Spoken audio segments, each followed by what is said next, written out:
So, ayan ho, ano. Yan. Kung makikita nyo, may mga notes yan. Yan ang mga gawain ko sa loob ng January. Mga schedule ko, exam ko, araw ng pagpapasa. Akala mo din naman matinong estudyante, no? Puta, pa notes-notes pa, hindi naman nagpapasa. Late din naman magpasa ang dipungkal. Ito, tanda ko to eh. Saan ba yun? Itong last na to. 17 ng pasahan. Dalawa kasi yan. Yung isa lang nagawa ko, 18 ko pinasa yung isa. Akatamad kasi. What's up mga gamol? Hindi pa rin. Isa pa. What's up mga gamol? Pa rin. What's up mga gamol? Yun na ano. I'm back for another fucking vlog. So, try ko mag-upload ng daily vlogs para sa mga nanonood sa akin.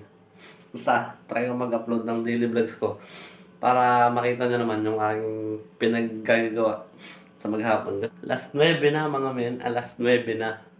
Ayun na nga, hindi pa ako naghahaponan kasi lintik na isda yan, hindi matipros-depros. Napakatagal. Matigas pa sa... matigas pa sa matigas. So, kanina, nung kahapon pala, kahapon at kanina, galing akong Kalapan. So, kakauwi ko lang. Gawa ng, nag-apply nga ako sa Jollibee. Inintindi ko yung mga requirements. Konting backstory lang. Di nag-apply ako ng December sa Jollibee. Tinawagan ako nitong January for initial interview. Tapos, nagpasa ako ng mga requirements. Tapos, nung tatawagan na, hindi ko nasagot. Pero okay naman daw. Pero kompleto ko pa yung mga requirements. At ipapasa ko pa rin. So, tuturo ko kayo sa Kalapan pag nagka-oras. So, yun na ano. So, yun na ano. Kasi hindi pa nga ako ganun kasanay na vlogger. Nakakahiya mga aminin. Sobrang talaga nakakahiya mga aminin. Alam mo yung feeling na sa labas ka, yung magsalita ka nga lang sa unahan ng klase mo, nakakahiya. Eh yung maggaganyan ka pa ng camera sa labas na parang kang siraulo. Parang gago. Sobrang nakakahiya, puta. Putang ina! Putang ina talaga! Sobrang nakakaputang ina lang mga pre. Pero, hindi ko alam. One time kasi nag-vlog ako sa labas. Sa Kalapan, sa palengke. Putang ina. Nakatingin yung mga tao. Oh, ang ginagawa ng hinayupak na ito. So, nagagaganyan ka, no? Nagagaganyan ka. Nagagaganyan ka. Sabi palang isip mo, ang daming tao. Nagagaganyan ka. Holy shit. Holy mother of shit. Yun nga, no? Napakita ko sa inyo. Guess what the fuck is this? It's Antonov Vodka, my man. Alam mo kung magkano yun? 175 yun, putang ina. Hindi ko alam kung para saan, kung bakit ko binili. Isa lang masasabi ko, putang ina.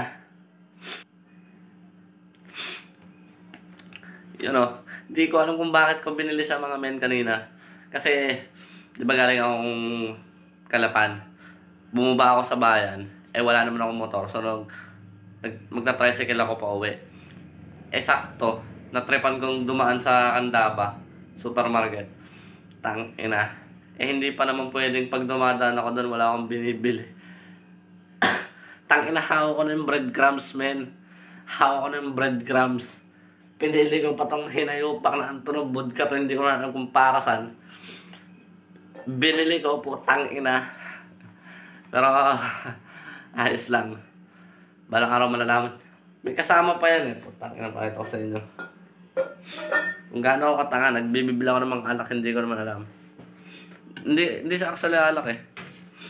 Ito. Ito mga pre. Soda water.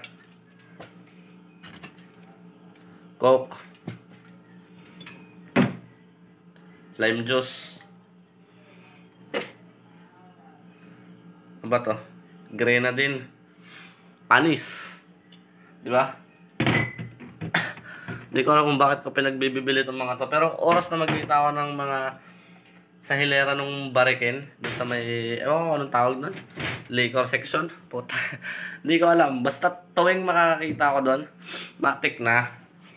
Hindi pwedeng di bibili. Pero hindi naman ako malakas mag-inom mga brad. Nagiinom pero hindi naman malakas.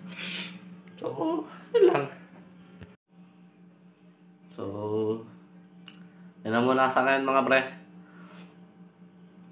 Bukas na ulit tayo magkwentuhan. Matutulog muna ako kasi pagod ako. I-edit ko pa to. I-post ko pa. So, go all out. Gang, gang.